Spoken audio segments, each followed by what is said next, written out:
దామోదర్ బతికే ఉన్నాడు. CPI Maoist రాష్ట్ర కార్యదర్శిగా ఉన్నటువంటి బడే చొక్కరావు అలియాస్ దామోదర్ అలియాస్ మల్లన్న బతికే ఉండట. దానికి సంబంధించినటువంటి అఫీషియల్ లెటరు మావోయిస్టు రాష్ట్ర కమిటీ నిన్న విడుదల చేసింది, పత్రికా ప్రకటన. దానికి సంబంధించినటువంటి వార్త దిశ పేపర్ ముద్రా పేపర్ రాసింది.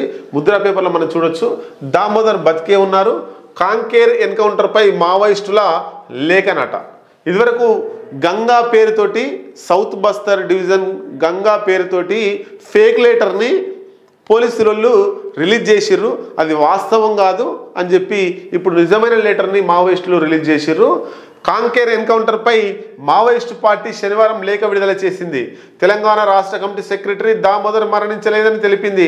8,000 మంది పోలీసులు ఏకపక్ష దాడిలో 4 గ్రామస్తులు చనిపోయినట్లు సమతా ప్రవక్త పేరుతో రిలీజ్ చేసిన లేఖలో స్పష్టం చేసింది. ఇదివరకేమో గంగా పేరుతో పోలీసులు ఫేక్ లెటర్ రిలీజ్ చేస్తే ఇప్పుడు సమతా ప్రవక్త పేరుతో అసలైన మావోయిస్టులు రిలీజ్ చేశారు. 8,000 మందితోట ఒక 4-5 గ్రామాల మీద పోలీసులు దౌర్జన్యం దాడి చేసిరట.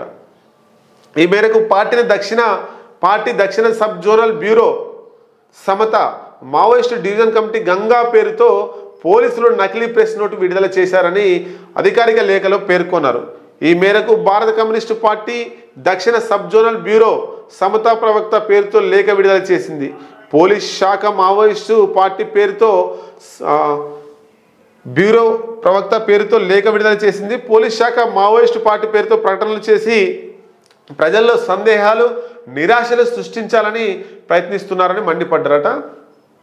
పోలీసులు కావాలనే ఫేక్ లెటర్ విడుదల చేసిరని చెప్పి తెలంగాణ మావోయిస్టు రాష్ట్ర ఇన్ఛార్జ్ కామ్రేడ్ దామోదర్ క్షేమంగా ఉన్నట్టు చెప్పింది.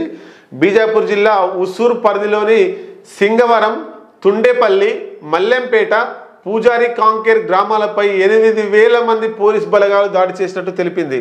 ఆపరేషన్ కగార్ పేరుతో యుద్ధం చేపట్టిన ప్రభుత్వం తప్పుడు వార్తలను ప్రచారం చేస్తోందన్నారు. ఆ ఆపరేషన్ కగార్ పేరుతో కేంద్ర రాష్ట్ర ప్రభుత్వాలు బలగాలు అరాచకం సృష్టిస్తున్నాయని మావోయిస్టు పార్టీ పేర్కొంది. పోలీసులు కావాలనే ఫేక్ లెటర్ క్రియేట్ చేశారని ఆరోపించింది. ఎన్కౌంటర్లో 8 మంది మరణించారని వెల్లడించింది. వారిలో 4 మావోయిస్టులు కాగా మరో 4 గ్రామస్తులు ఉన్నారని తెలిపింది. 16-17 తేదీలో 8,000 మంది భద్రతా బలగాలతో 4 గ్రామాలపై పోలీసులు దాడులకు పాల్పడ్డారని చెప్పింది. జనాల్లో అయోమయం సృష్టించేందుకు పోలీసులు ప్రయత్నం చేశారని విమర్శించింది.